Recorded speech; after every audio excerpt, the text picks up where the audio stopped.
राधे राधे। कैसे हैं आप सब? मैं हूँ आकांक्षा और आप सबका बहुत बहुत स्वागत करती हूँ आपके अपने YouTube channel Krishna magical world. सोमवार के दिन जो अमावस्या आती है उसे ही हम सोमवती अमावस्या बोलते हैं। सोमवती अमावस्या के दिन हमें तुलसी या पीपल की 108 या 8 परिक्रमा देनी चाहिए।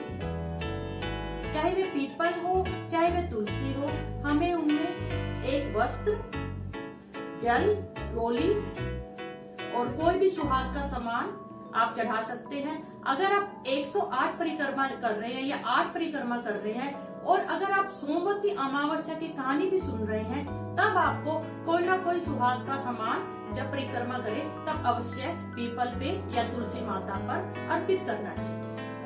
अगर आप सोमवती अमावस्या की कहानी सुनेंगे और परिक्रमा भी करेंगे तो आप चाहे वे पीपल की परिक्रमा करें चाहे तुलसी की, तो आप कोई ना कोई सुहाग की सामग्री उनके जो नीचे अवश्य रखिए। चाहे आप कोई ब्लाउज का पीस रख सकते हैं, कोई चुन्नी रख सकते हैं, कोई साड़ी रख सकते हैं, चूड़ी रख सकते हैं, काजल, बिंदी, जो भी कोई सुहाग की सामग्री है वह आप अवश्य रखें। चाहे तो आप 8 परिक्रमा कीजिए चाहे आप 108 परिक्रमा कीजिए, आपकी परिक्रमा पूर्ण मानी जाएगी। चलिए अब सोमवती अमावस्या की जो कहानी है उसे श्रवण करते हैं। ओम गण गणपति नमः, भोलेनाथ मैया पार्वती जी की जय। एक नगर में एक साहूकार और साहूकारनी रहते थे। साहूकारनी के 7 बेटे, 7 बहुएं और एक बेटी थी। साहूकारनी के यहाँ एक जोगी अक्सर भिक्षा मांगने आता था। जब वह जोगी उसकी बेटी जब उसे भिक्षा देती तो वह बोलता था, बेटी मैं तेरे हाथ से भिक्षा नहीं लूंगा क्योंकि तू सुहागन तो है परंतु तेरे भाग्य में दुहाग लिखा है, इसलिए तू अपनी भाभी माँ को बुला दे या अपनी माता श्री को बुला दे, मैं उसके हाथ से ही भिक्षा लूंगा। यह सुनकर वह जो साहूकारनी की बेटी थी वह सूखने को पड़ गई। तो एक दिन साहूकारनी उससे पूछने लगी कि बेटी मैं तुझे अच्छा खिलाती हूँ, अच्छा पिलाती हूँ और तू ऊपर सूखती क्यों जा रही?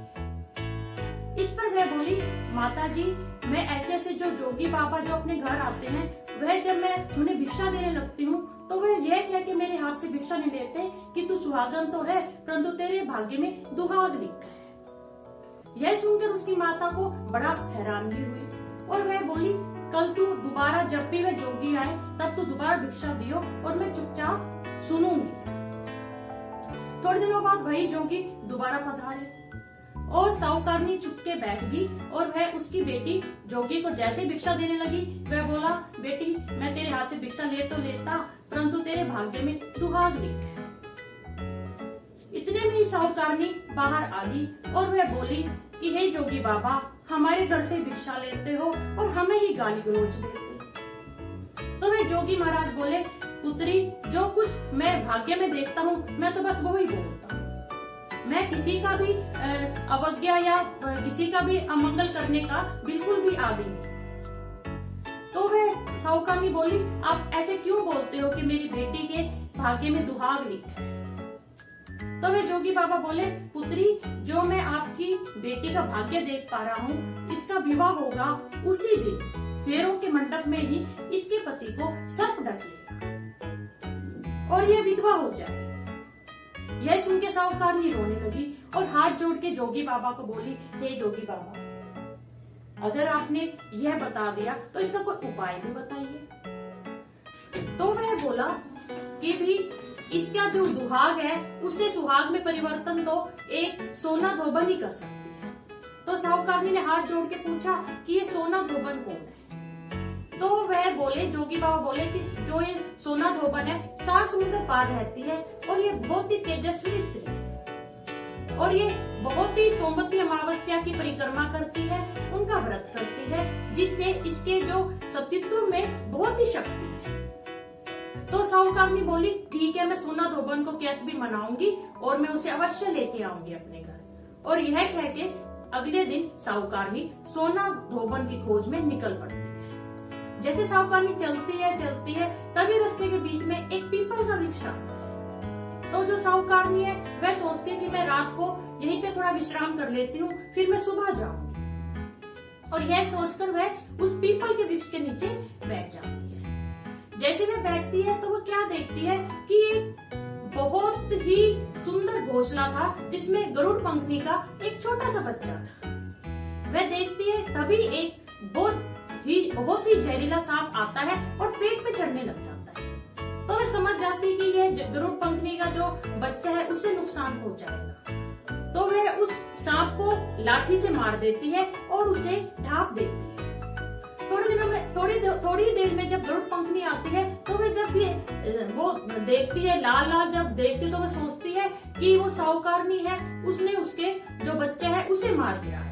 वह उसे चोट से मारने लग जाती है। तभी साहूकारनी बोलती है कि मैंने तुम्हारे बच्चे को कोई हानि नहीं पहुंचाई है, अपितु मैंने तो उसकी प्राण रक्षा की है। देखो मैंने ये सांप को मार के गिराया है जो तुम्हारे बच्चे को डस लेता। तो गरुड़ पंखनी बहुत ही साहूकारनी का धन्यवाद करती है और बोलती है कि मैं आपके कैसे काम आ सकती हूँ। तो वह बोली साहूकारनी की तुम मेरे बहुत काम आ सकती हो, मुझे सोमनाथ धोबन के पास 7 समुंदर पार एक बार छोड़ के आ जाओ। तो गरुड़ पंखनी अपने पंखों पे बिठा के और साहूकारनी को सोमनाथ धोबन के घर छोड़ाती है।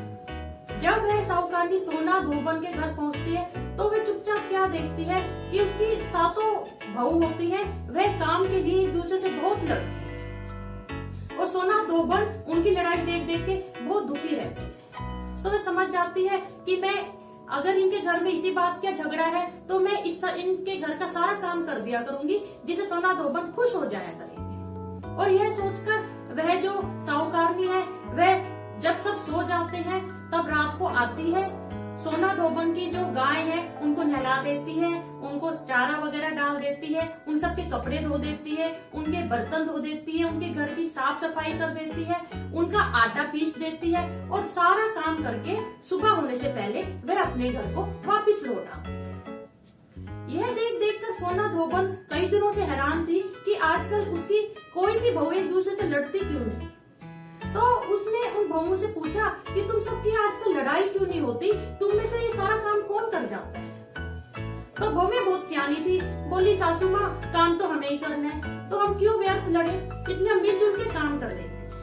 परंतु सोमनाथ धोबन को कुछ जचा नहीं और उसने सोचा आज की रात में पता करके रहूंगी कि यह सारा काम कौन करके जाता है। और वह रात को चुपके बैठी। जैसे ही वह रात को चुपके बैठी वो क्या देखती है कि साहूकारनी आती है और चौका भारी सारा काम कर देती है और जैसे साहूकारनी वापस जाने लगती है सोमनाथ धोबन उसका हाथ पकड़ लेती है और उसे बोलती है तुम कौन हो जो मेरे घर का इतना काम कर रही हो और हम सबकी इतनी सेवा कर रही हो। तो वह साहूकारनी बोलती है मैं एक समझ लीजिए एक बेबस माँ हूँ और आपके पास सहायता के निमित्त आई। तो सोमनाथ धोबन बोलती है मैं तुम्हारी क्या सहायता कर सकती हूँ। तो साहूकारनी बोलती है कि जो मेरी पुत्री है उसके भाग्य में दुहाग लिखा है, मेरे को किसी जोगी बाबा ने बताया है कि तुम्हारे पास इतनी शक्ति है कि अगर किसी के दुहाग लिखा है तो तुम उसे सुहागन में बदल सकती हो। तो सोमनाथ धोबन से उसका निवेदन स्वीकार कर लेती है और अपनी बहू को बोलती है अगर कोई अनहोनी हो जाए चाहे कुछ भी हो जाए, तुम जैसा उसका पति बीमार था सोमनाथ धोबन का, तो वह बोलती है कि कोई अनहोनी हो जाए तो तुम जैसा अगर इनको कुछ हो जाता है तो तुम इनके जो शव है उसे तेल में डाल के रखना, कुछ भी मत करना। और मैं जा रही हूँ। और वह सोमनाथ धोबन साहूकारनी के साथ उसके घर को रवाना हो जाती है। जब वह वहाँ पहुँचते हैं साहूकारनी के घर, तब जैसे सोमनाथ धोबन आती है तो साहूकारनी अपनी बेटी का रिश्ता पक्का करके उसकी विवाह की तैयारियां शुरू कर देती है। और जैसे ही विवाह का दिन आता है तो उसने सोचा सोमनाथ धोबन ने कि भी इसको बताया गया है कि इसको सर्प डसने आएगा। तो उसने साहूकारनी को बोला कि मुझे एक करवा दे दो और उसमें मैं कच्चा दूध डालूंगी। उसने करवा जो लिया, सोमनाथ धोबन ने उसमें कच्चा दूध डाल दिया और उसमें एक तार बांध। जैसे ही फेरे होने शुरू हुए तभी सांप आता है और सोमनाथ धोबन उसे देख लेती है। वह उस सांप के आगे उस करवे को रख देती है और जैसे ही सांप करवे में से दूध पीने लगता है वह तार से उसे पकड़ लेती है। परंतु जो साहूकारनी का जमाई है वह सांप को देख के इतना दुखी और डर जाता है कि वह बेहोश हो जाता है और उसके उसके प्राण पखेरु उड़ जाते हैं। जैसे उसके प्राण पखेरु उड़ जाते हैं, चारों तरफ हाहाकार मच जाता है कि दुल्ला तो मृत्यु की गोद में समा गया। इतने में ही जो ये जो सोना धोबन है, ये अपने चमत्कारी अपनी जो बिंदी है उसमें से रोली निकालती है, अपनी जो ये नखून पॉलिश होती है इसमें से वह मेहंदी का चीटा देती है, अपने मांग में से थोड़ा सिंदूर का चीटा देती है और उस दुल्हे पे मारती है और बोलती है, मैंने आज तक जितनी भी सोमवती अमावस्या की परिक्रमा करी है उसका फल मैं इसे देती हूँ, इसको जीवन दान मिल जाए। और जैसे वह चीटा मारती है वह दुल्हा उठकर बैठ जाता है। चारों तरफ सोमवती अमावस्या की जय जयकार हो उठती है। उसके बाद बहुत खुशी खुशी साहूकारनी अपने बेटी का विवाह कर देती है और जैसे साहूकारनी सोना धोबन को विदा करने लगती है, वह कहती है कि तुमने मेरी बेटी का घर बसाया है, इसलिए तुम बहुत ज्यादा हीरे जवाहरात जो तुम्हें चाहिए मैं तुम्हें दूंगी। परंतु सोना धोबन बोलती है, मैं कुछ भी नहीं लेके जाऊंगी, और वह खाली हाथ ही वहां से विदा हो जाती है। जैसे ही वह रास्ते में आती है, सोना धोबन वापस अपने घर को लौटती है, बीच में ही सोमवती अमावस पड़ जाती है।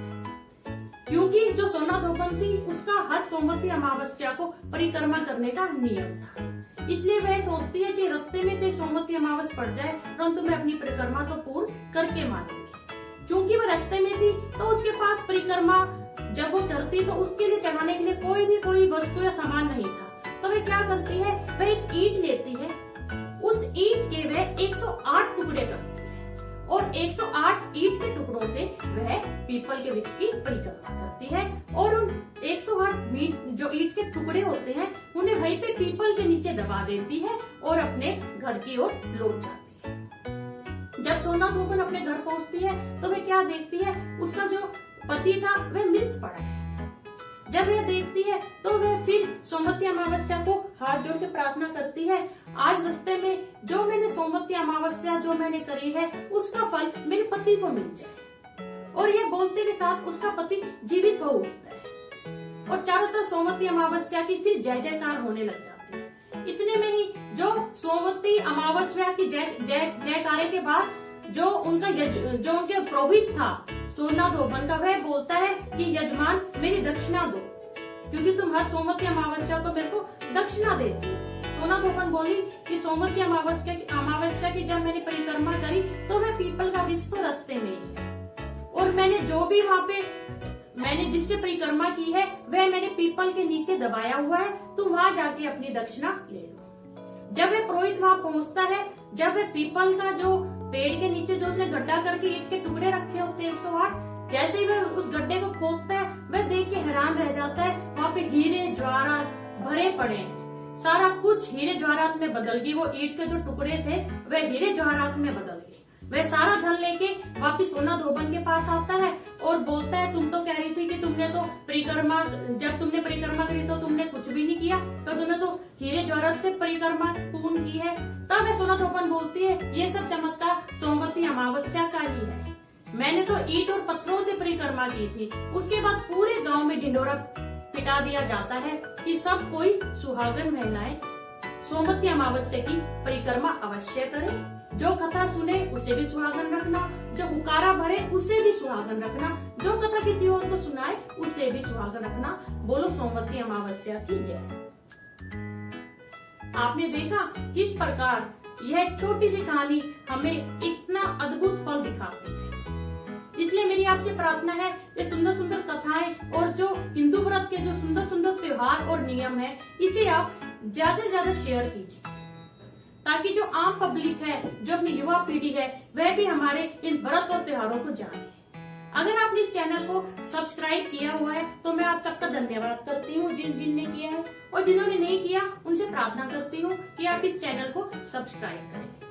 अब मैं जाने की आज्ञा चाहती हूँ, जल्दी ही अगली वीडियो में एक अच्छी सी कथा लेके आप सबके सामने आऊंगी। धन्यवाद। राधे।